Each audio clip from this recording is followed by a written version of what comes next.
Wanna see me build a log flume that interacts with a mountain? Then this video is meant for you. This is QoasterMaster, and I'll be seeing you on the other side.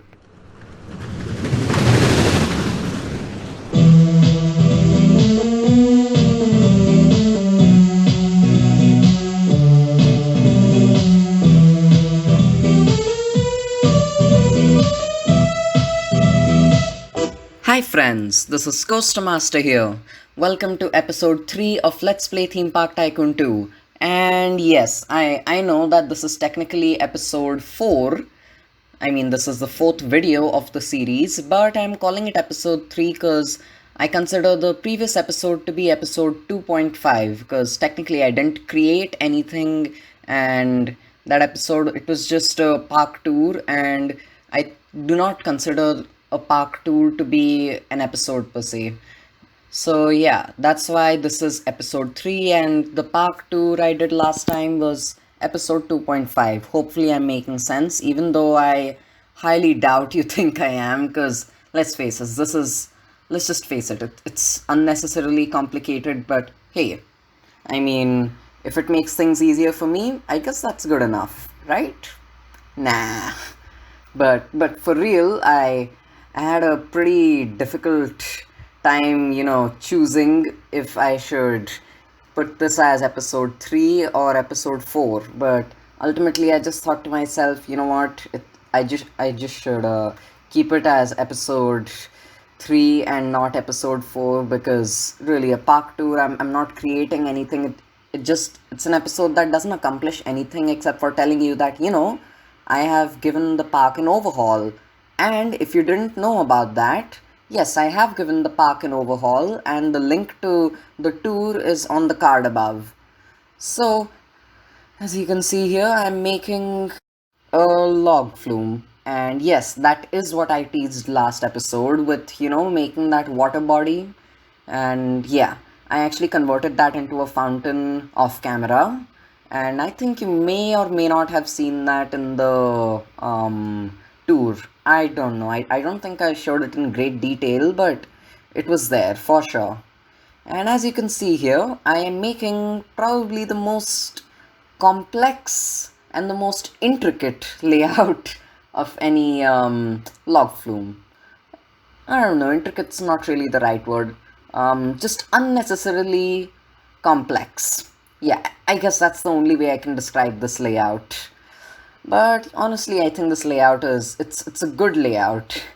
I know many of you will probably disagree with me, but trust me, once I put the mountain back on it, it'll all start to make sense. So, so a couple of problems I had while doing this. First is obviously scenery collisions, as you can see over here. Scenery collisions, as usual, gave me a very hard time. And yeah, that's really all you need to know. This game's absolutely, it makes no sense without the scenery collisions game pass, but well, I had to make do with what I had. And yeah, I couldn't really I couldn't really find a way to do what I wanted, so I came up, I just did something else that, quite frankly, isn't even close to as good as my initial plan, but hey, at least I got something done, and I think at the end of the day, that's really what matters. Nah, it isn't, but for me, it is enough.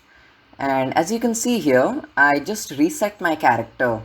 And yeah, that's something I've had to do many times because I got stuck in the terrain multiple times, and honestly, it is quite frustrating. Like, why can't I just move to the nearest block? And I tried jumping my way out of this, but I could not. So yeah, again, the scenery collisions, sorry, the disable collisions, that's given me a hard time, and the terrain editing tool, that's also given me a hard time. So yeah, as you can see here, I had to edit a certain section of the layout, and that section is, just the part before the drop.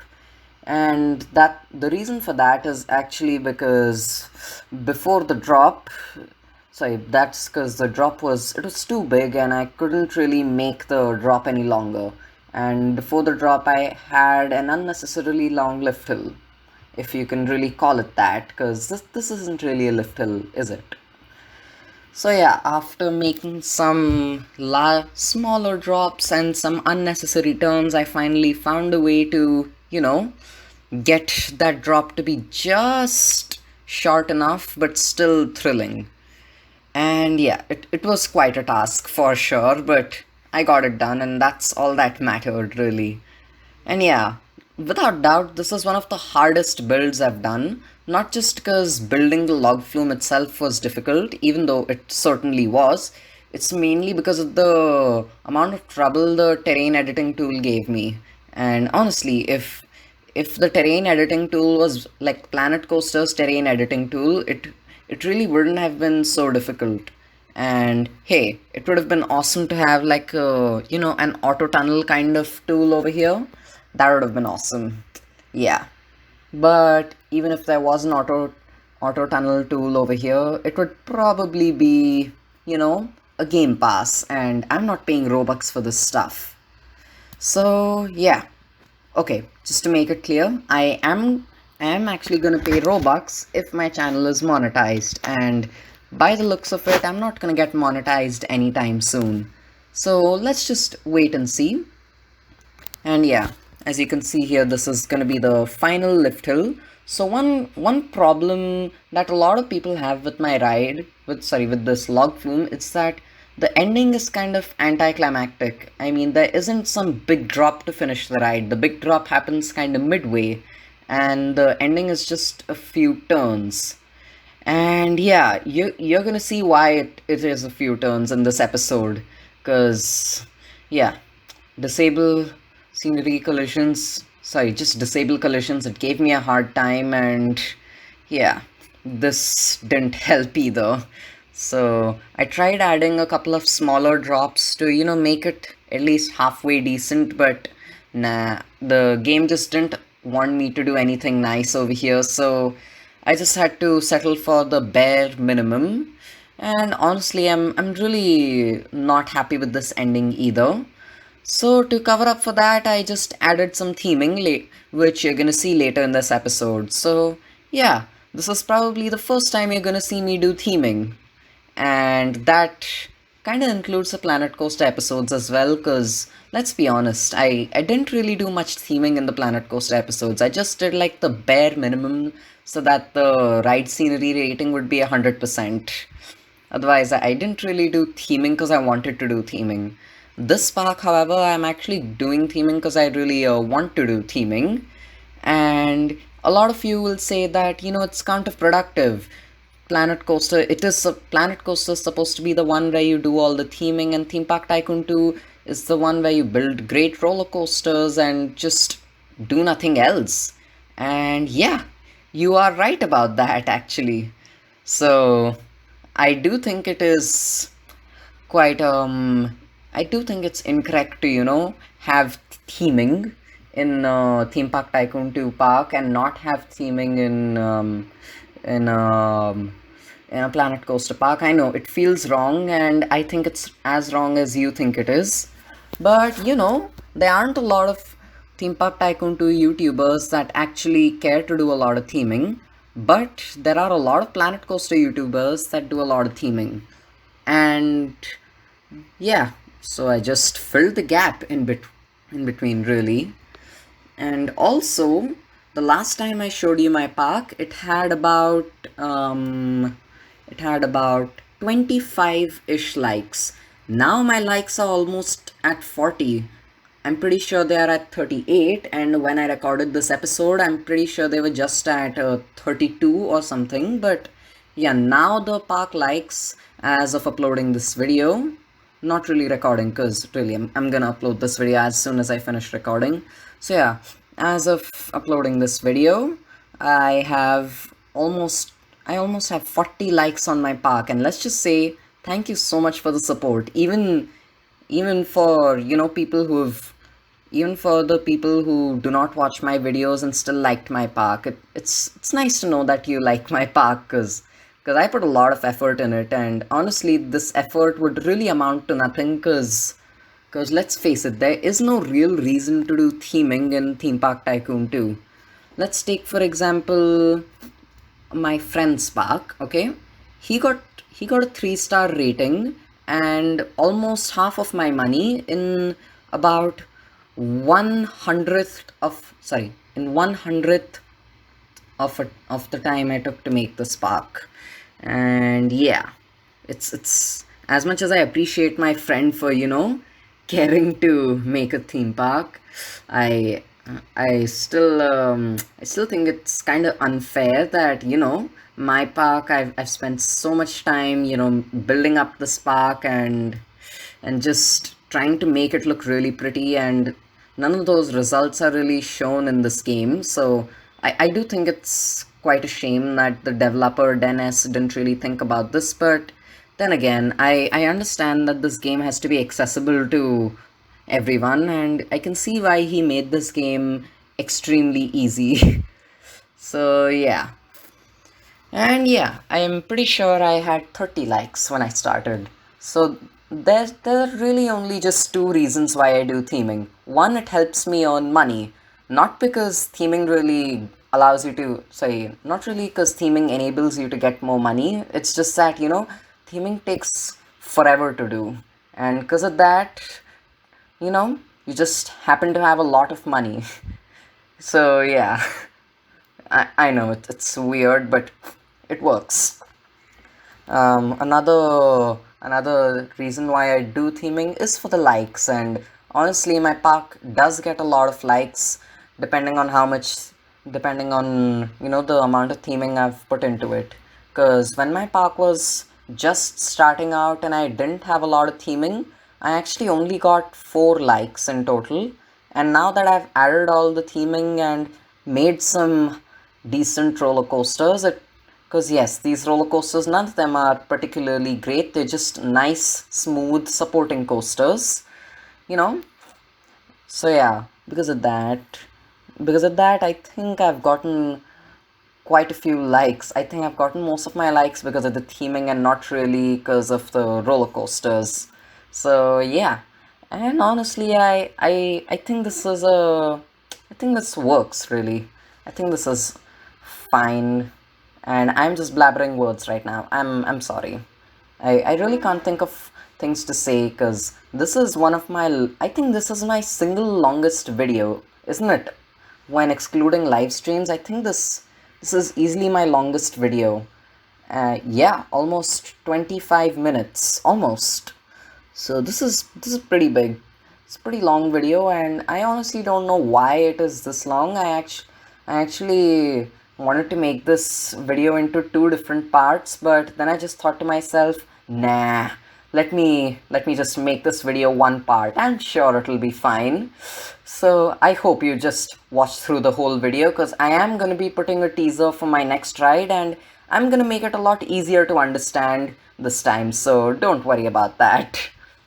Alright, so now you can see me giving the whole rock structure its shape, and it's gonna be shaped like a mountain or a hill. Because really, I mean, really, it's not really tall enough to be a mountain or a hill for that matter. It's tall enough to be a hillock. Nah, I don't know. I don't even know if it's tall enough to be that. It's really, just call it a rock structure. Yeah, I'm gonna call it a rock structure from now on, because that's really what it is.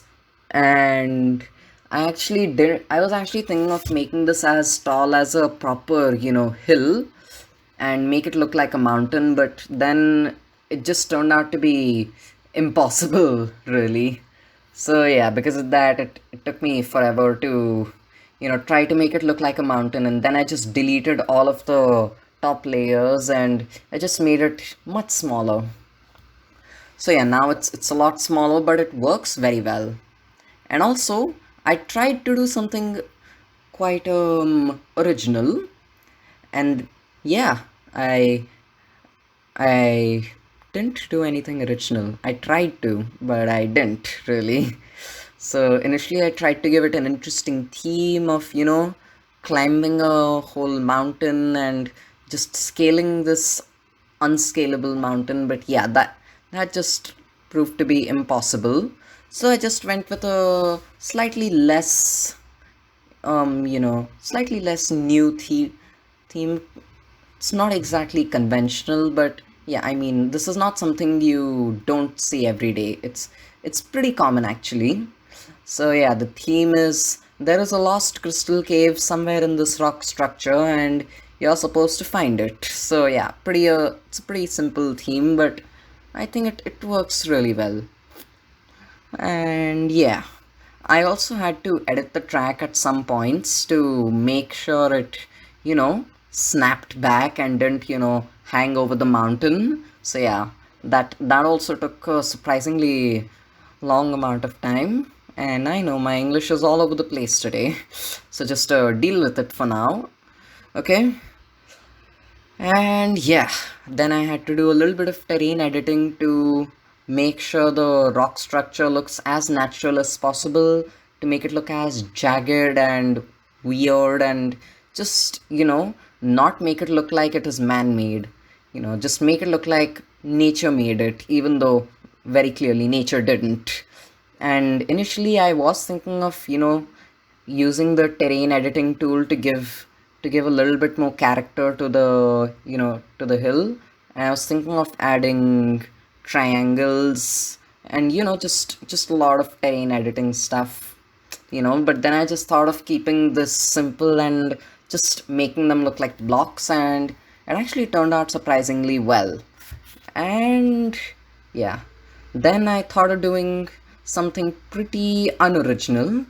Okay, I added bricks, and yeah, it's exactly what I did in the other ride put inside a rock structure, which also happens to be a roller coaster. Um, the Lost Forest. I think that's what it's called. Yeah, the B&M invert that I made. Yeah, it's basically the same structure as this, but this one it's like built into the mountain, and here it's not some ancient structure that you have to go through, but rather it's a newly made thing. It's a man-made underground mine. So yeah, I guess that's really all I had to work with, cause yeah, my ideas aren't the most original when it comes to theming log flumes. My ideas can be quite original when it comes to theming roller coasters, and usually I don't really do that because it requires a lot of theming, and honestly I'm just not the kind of person that does a lot of theming on roller coasters. I just do enough theming. Over over here, I did do a little more than I normally do, but honestly, I didn't go overboard with it like a lot of other YouTubers do. So yeah, now as you can see here, I am making the entrance for for the log flume. And yeah, it's a pretty generic entrance. I made sure it's painted, you know, I made sure it's painted so that it looks like the rock that's engraved into the mountain, and I just painted the cube those lines red so that they would stand out. Yeah, I think that works. I think that works well. And yeah, that there's really only so much I could do, but yeah, I tried to make this a long queue and it worked out fairly well. And talking a bit about some theming on the queue, there is close to none. And yeah, that's really the case. I actually put zero theming on the queue, and I it's just that there was no place to do any theming, so I just did the bare minimum. I added some torches, and really that's all I could do. And as you can see here, I am painting all these brick walls black so that they blend better with the mountain. And even though brick and mountain just bricks and mountains, they just don't blend well together, I did my best to make them look like they were, you know supposed to be together, and I think that worked out well. And yeah, I guess that's really all I can talk about the theming. And a lot of the time I was just laying bricks, literally, and just painting them black. And really, it's not even black. It's more of a grayish color, I don't know if it's possible to tell the difference over here, but yeah, it's a lot more of a grayish color than it is black, really. And yeah, also, have I mentioned this before? Bricks look absolutely gorgeous when they are painted in this dark gray color. Like, just look at it. The white lines of concrete between them just they look so pretty with the dark bricks around them. And honestly, I don't know why I've not done this before. Now, as you can see here, this is the crystal. These are these are the crystals, and yeah, this is the crystal cave that the whole ride has been building up to. And yeah, I know this is not the climax, but really there's really nothing I could do. The climax of the ride is getting back to the station, which is literally accomplished by, taking a conveyor belt back to surface. So yeah, it's not really the best climax, but it works. So here I've started adding torches, and that's a theme you're gonna see quite a lot from now on. And honestly, one major problem I have with this ride is that I don't know how to tie this into the Roman theme of the park. And yeah, just let me know how I can do that. Well, that's all I have for you today. This is QoasterMaster signing out, and I'll see you next time on Let's Play Theme Park Tycoon 2, Part 4. Here's the teaser for the next video. Let me know what you think it is gonna be in the comment section below, and enjoy the POV of the log flume.